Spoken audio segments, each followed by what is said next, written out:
St. Catharines, and welcome to another episode of talkSTC. I'm excited to have you here. Fall is here.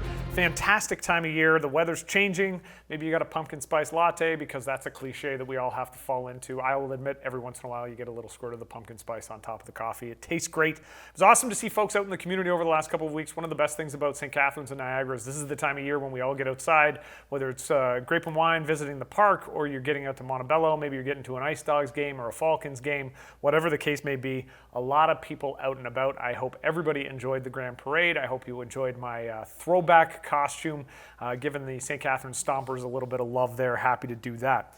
Also great to see people out enjoying and celebrating a lot of different charities in the area. Hope in Motion in support of Hotel Dieu Shaver happened. The Terry Fox Run happened. The Superhero Run in support of the Children's Center happened. A lot of really great events. And again, awesome to see people out in the community. As the weather changes, it starts to cool off a little bit. Maybe we're more comfortable outside. I don't know. But I want to say thank you to everybody for supporting all those great charities in our community. On today's episode, we got a couple of great guests. We're going to start off with Ben Whitty, who's the Director of Sales for 13th Street Winery. As we got through grape and wine season, we feel like this is an appropriate time to have someone from the industry come and talk about how important it is to St. Catharines and Niagara. And then after that, we're going to chat with Michelle Biskup, who's the Vice President of Operations for the CEBL Champions, the Niagara River Lions. With Michelle, we're also going to have the team captain and the newly named head coach of the Niagara College women's basketball team, Kimball McKenzie. So an exciting episode we've got coming up. My first guest, as mentioned, is Ben Whitty, Director of Sales for 13th Street Winery. Ben, welcome. Thank you. Thank you for having me, Matt. We're glad to have you here. You are a fourth-generation farmer of the Whitty family, over 115 years of family-operated farming in St. Catharines. Those numbers are real? Yes. That is 1908. Staggering to me, but impressive nonetheless. Over the years, growing up on the family farm, you spent harvests in BC as well. You gained a wide range of experience in the grape growing and wine industry. You've worked in the vineyards, lots of harvests in the cellar, and now your primary role of managing wine production, planning, and sales. Passionate about moving the Ontario wine industry forward with a focus on creating a viable future for the next generation of grape growers to continue. So Ben, thanks for being here today. Yeah, thank you very much. Happy to be here. It's a great time of year. It really is. And Niagara seems to treat it a little bit differently from other parts of the country. Yeah. Well, there's an energy right now. Crops coming in, harvesting. We got about 20 tons of Pinot Noir coming off shortly that I cannot wait to get off. Grapes are ripe and they're ready to be picked. So I will say, when you discuss volumes like 20 tons of Pinot Noir, like my brain kind of boggles at that, like just envisioning what that looks like. Yeah. Well, we are, I'd say about medium to small winery. So 20 tons for us would be about 6% of our total production. Oh, wow. Okay. So yeah, I will say though, medium to small, like you punch above your weight then. So, but we'll get into that in a second. Before we start talking about the winery and harvest season, tell me about your story. Like, how did you get to where you are now? Yeah, so growing up the farm, you worked at a roadside market before we had the winery. So prior to the winery, we grew tender fruit. So peaches, apricots, plums, red raspberries, blackberries. Yep. And then the vineyard side as well. Grandfather planted some Sovereign Coronation grapes, and then we got into vinifera, Riesling, Cabernet Sauvignon, Merlot. We're known for our Gamay and Pinot Grigio as well. And it was a time, kind of early 2000s, where we were looking to get into the wine business. Mm-hmm. Growing up on a fruit farm, my parents were looking to be vertically integrated. We sold grapes to the wineries, and we were looking, well, every year is not always the best year. And a farmer, you, in the good years, you save your money, so in the bad years, you can survive. Yep. So with wine, in a bad year where you have no crop, you can sell some inventory. So that was kind of the idea of getting into the wine business. We had our roadside market where we sold all of our fresh fruits, and then we used that money to buy into 13th Street Winery, and then it turned into our livelihood, so we had to grow. So the winery opened in 1998. Yes. But the farm's been there since 1908. Yes. So the winery happens, you start in the business. Like, what is that progression from 1998 till today? Because, I mean, you've been around now for quite a while. I can't imagine, like, the beginning days were particularly, I mean, you're getting a new business off the ground, and it's related to farming, which can be a tough slog at the best of times. Yeah. So what's that progression been like? It's been really exciting and a whirlwind. Like, most of our growth has happened in the last 7, 8 years. Yeah. In that time, we built a new production facility in 2016. That was kind of the big year where most of our growth happened from a production side. Year over year, we went from about 10,000 cases to 20,000 cases. Inventory almost killed us. Okay. Then we increased our sell-through, and now we're selling and creating about 25,000 cases since then. And so, I mean, you've got those sales, but I mean, just the number of people that now come through the winery. Like, I will admit, I stop by the winery on a semi-regular basis, and like, there are crowds. Yeah, so I mentioned our size being about medium, small-sized winery. Yep. From a visitation perspective, we would be one of the most visited wineries in Canada. There's several wineries in Niagara Lake and the Beamsville Bench as well that have high traffic. Yep. We would be in that in that group, and a lot of that has to do with our bakery as well. Yes. Well, okay, so you touched on it. We're going to talk about that. Your butter tarts might be some of the greatest things I've ever tasted in my life.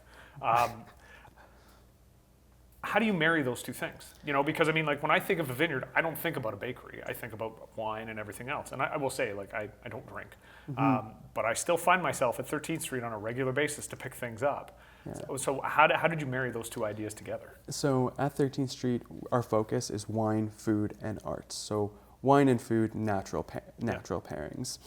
The bakery side of it, 13th Street, it's a place for people to gather and explore and enjoy. We're trying to make it very approachable, and the baking allows us to do that. You can come and get a glass of wine and or a tasting and do a full culinary experience one-on-one, or you can come get your butter tart, your cookie, get your coffee, and not talk to anybody. It's one of the ways that we differentiate ourselves at 13th Street is we have about 9 acres for the estate, and about 3 of it is sculpture garden. Yep. So you can have your glass of wine or your coffee and just go explore.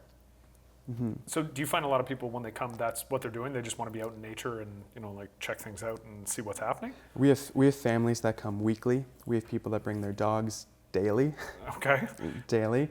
And enjoy the property. And the art aspect is a really important aspect of the business. And it's a part of myself that I didn't know. Yep. I didn't realize how much I enjoyed the art. I do not want to pretend like I know very much about the art or the architecture. I know 13th Street, but there's something about a way space makes you feel. Yeah. And that to me is how the art can provide value to 13th Street. Yeah, so that's funny that you said that, like, and not being an art guy, because I will tell you, I was in the gallery earlier this past week for an event. There was a charity event there, and so I was walking, and I made a point because I realized I didn't know a lot of the people who were there as a part of the event, and I thought, okay, I'm going to take an opportunity, and I'm just going to walk through. I had a drink, and I wanted to look at the art and try and appreciate it, because I'm not an art guy. Like, I appreciate what I like. But, you know, you've got the information there to talk about the artists and explanations about, and it's a very cool experience. And I don't know if I've ever actually experienced that before, to be able to just walk around with a drink and look at pieces of art that I don't understand and try to gain an appreciation and try and decide what I like about it. Like, do you have that same experience when you go through the gallery? 100%. Yeah. 100%. A place to explore and gather.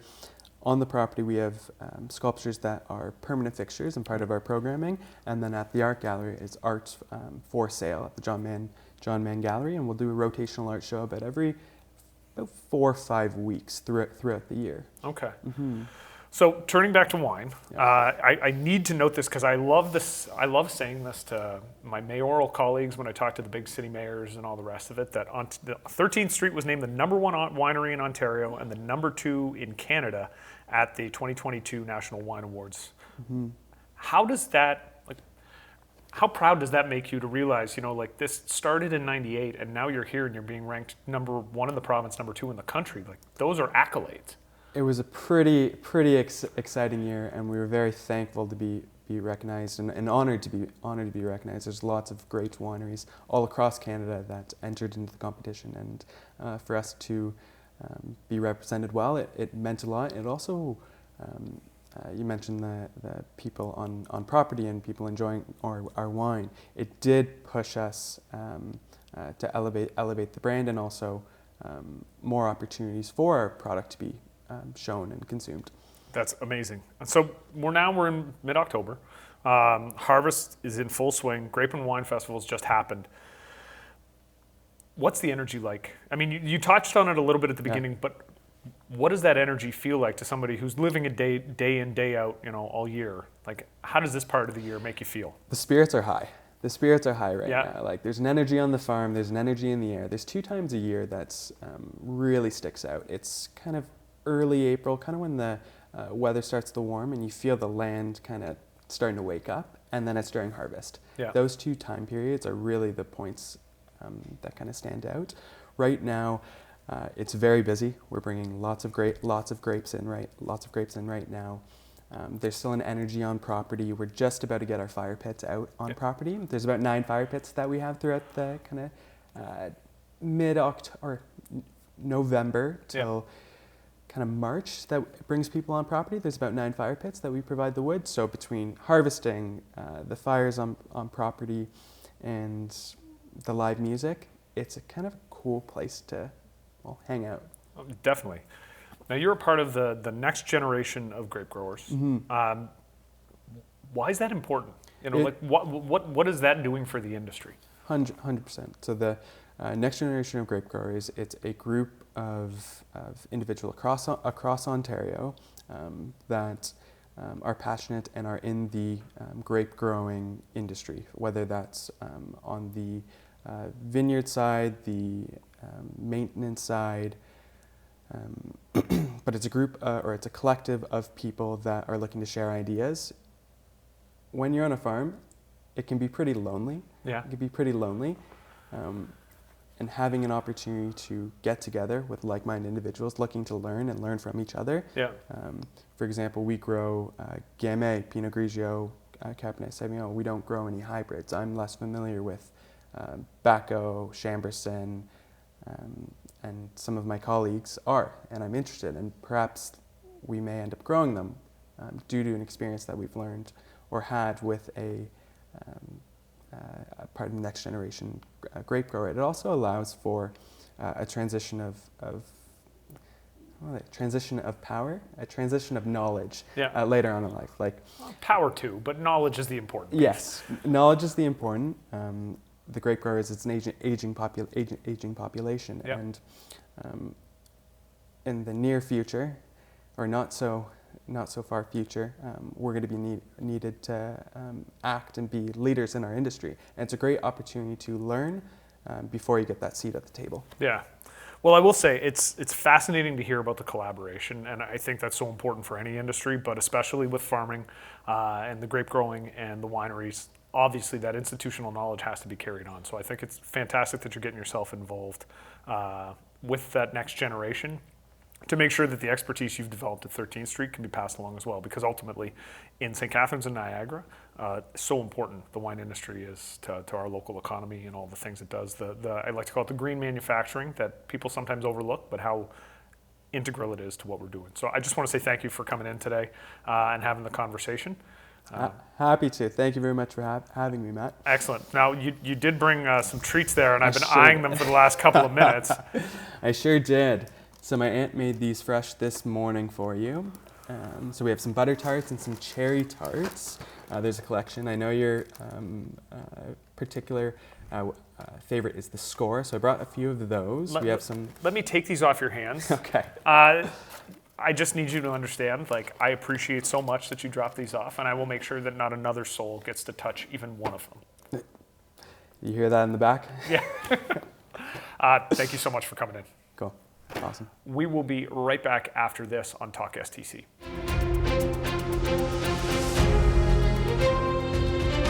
And welcome back, St. Catharines. We have our next guests up, a couple of folks from the newly crowned CEBL champions, the Niagara River Lions. We have Michelle Biscup, the Director of Operations for the team, and joining her is team captain and point guard Kimball McKenzie, who is also the newly named head coach of the Niagara College women's basketball team. Thanks for coming in today.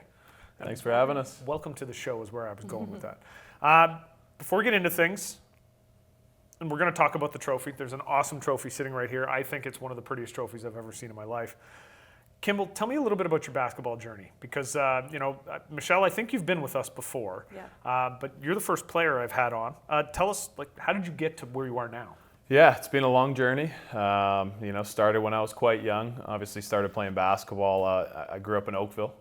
Started playing basketball just like, every other kid, soccer, basketball, football. As I got into high school, got a little bit more serious.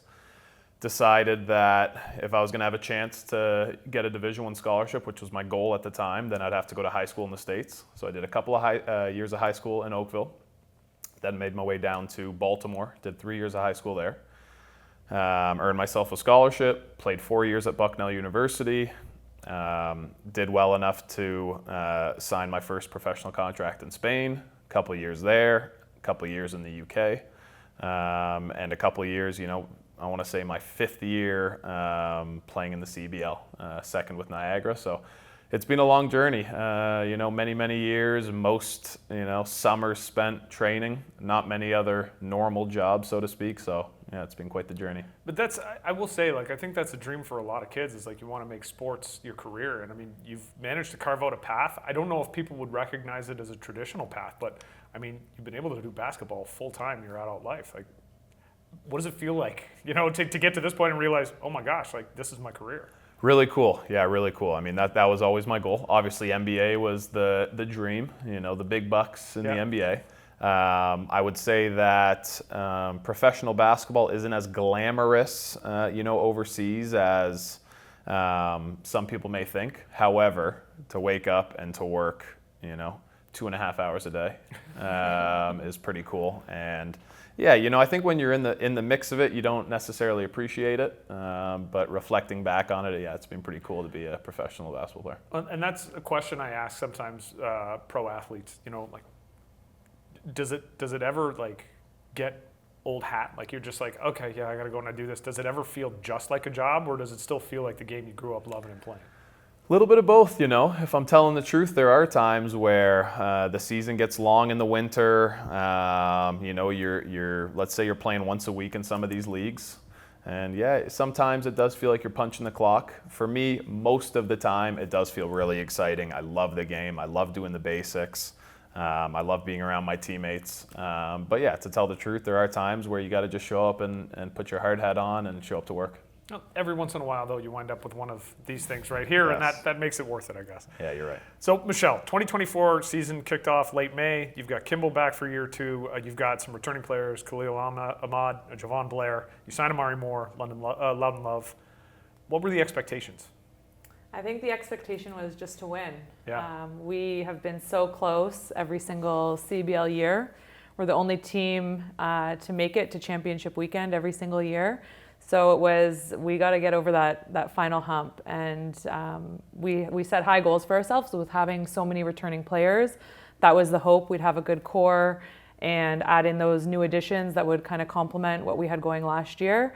And it was the recipe for success.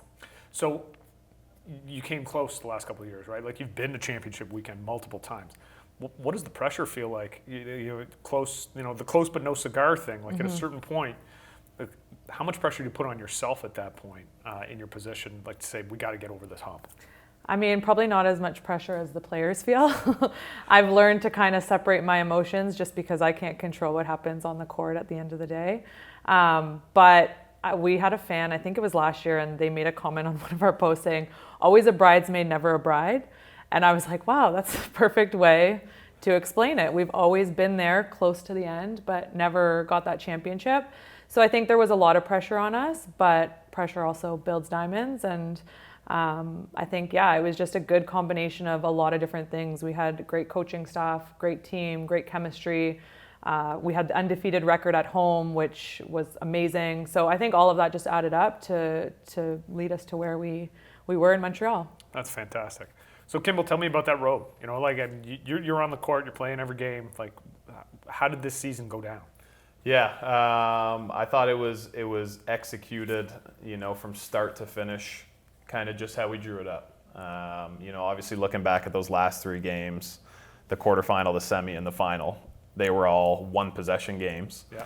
I think if you rewind to the start of the season, obviously, I've only been here for 2 years, so I'm not. I used to be playing against Niagara, trying to beat them, losing most of the time. But you rewind and you're like, oh, once we get to that finals weekend, there's going to be a lot of pressure on us. But I think the way we approach the season, in terms of doing things the right way, being process oriented, showing up every day, and just focusing on that day, focusing on each game as it comes. By the time we got to the end, I felt like we were pretty loose. Even in those big moments, we just trusted it. We were the tougher team. And I think that's why we came out on top. So I think the process served us well. So, I mean, you talked a little bit about it, but I mean, undefeated on home court. Now you said, oh, it went down exactly how we drew it up. But I mean, how do you draw up going undefeated on home court? Like, it doesn't matter how good a team is. Like, eventually you got to lose. And I'll be honest, like, I got to some games this year and I just kept thinking, is today the day? And it wasn't. Right. It never was. Even into the playoffs, it just never was a loss on home court. How do you make that work? Yeah, that's a great question. I think the way you make it work is taking one day at a time. I know it sounds so corny, but literally, that first game of the year, we could have lost that game at home, all the way until, did we just go undefeated at home the whole regular season? And then, the thought creeps up in your mind of, here we go, quarterfinal game against Ottawa at home. Don't let this be the one that we drop at home. But I think we just had a group that was so tough. We were ready for any situation to come at us, and we just took it one game at a time.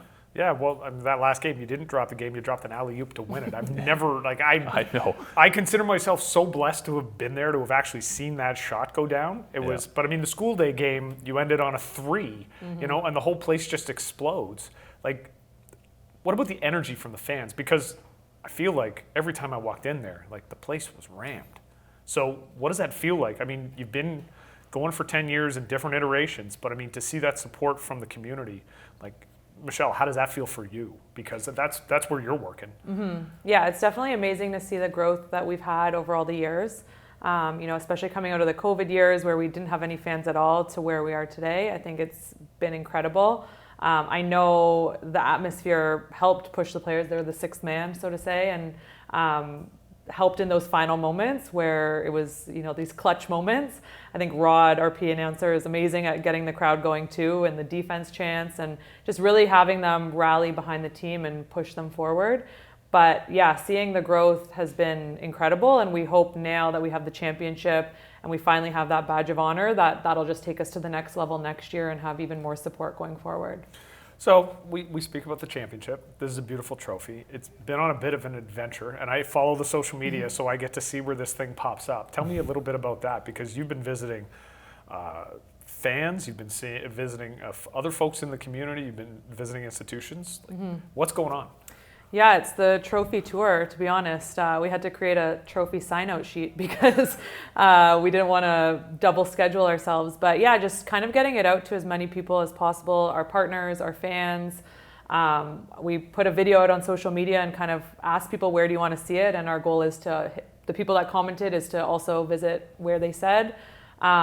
This is our team's trophy, but it's just as much as everyone else's that has been there along the way to support us. So everyone deserves a chance to hold it and pose for a photo. So as long as we have it in our possession, we'll be getting it out in the community. So we also just keep it at our office. So we have fans that stop by and check it out. We always just say, send us a message or call us before coming to make sure it's actually there and not out filming at the mayor's TV show.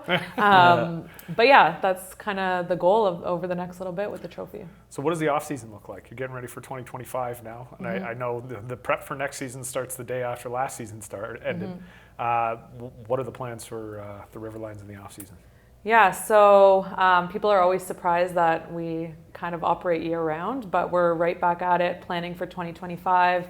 We're already, we have our season tickets launched for 2025. Once we get more into the winter months, then the other ticket offerings and the schedule will come. But working with new partners, existing partners, renewing their contracts, and like I said, just really trying to elevate us to the next level, because we now have the championship behind us, and we need the community's support as we continue to grow and move forward. We're kind of the smallest market in the CBL, so we, the championship definitely helps us, but we need all the support we can get. So we're just working hard to continue to grow. Awesome. So we mentioned off the top, Kimball, you've got a new job now. You are also now over as the head coach of the Niagara College women's basketball team. So how did that come about, and where do you think the season's going? Yeah, so there was actually a connection within the River Lions. One of our assistant coaches, Chris Rayo, was the former head coach there. He had taken a job up at Cape Breton. He had known about my ambitions to be a coach. We're always chatting basketball and things like that. So when the opportunity arose, he put my name up for the job. And literally during championship weekend, I was going through the interview process with them in my hotel room, kind of just saying why I'd be good at the job and so on and so forth. And yeah, it came really fast. So literally right when that CBL season ended, I was right on to the next thing. Just trying to wrap my head around, strategy, plan, getting in touch with the girls, all these things. So it's been a whirlwind to say the least. So you were interviewing for the job on championship weekend? Yes. What a low key way to like relax before a championship basketball game. Yeah. Again, I have 2 kids, so I'm pretty used to game days for me basically look like being on dad duty all day up until the game. So the days of me, napping for 2 hours and meditating before the games are kind of over. So I'm used to it, and I kind of like it that way. A little bit of chaos, and then go out and play the game. Nice, get you into that Zen zone. Yeah, exactly. Okay, so my last question, pregame meal. What's your pregame meal? See, if you asked me this question, 5 years ago, I might have one that I go to all the time. Whatever's there. Whatever's there. Is it leftovers? Chicken and rice, pasta? I'm not picky. It doesn't really matter. It might be a Tim Hortons sandwich and a coffee. So just something to put in my stomach and keep moving. So I will, if you're going Tim Hortons, sausage breakfast sandwich on an everything bagel. There's nothing better than All that. right, It's got just you. about. It's yeah. Thank you, Tim Hortons, for that. Yeah. Listen, I appreciate both of you coming in. I'm looking forward, Michelle. Hopefully, we're going to have you on before 2025 gets kickstarted.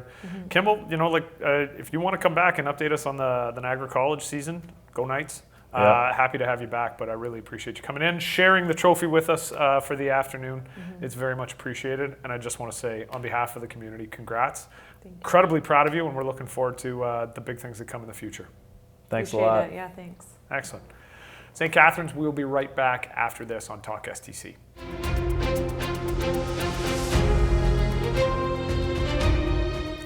Thank you so much for joining us on talkSTC. I want to thank my guests. Fantastic chat about what's going on in and around St. Catharines and Niagara.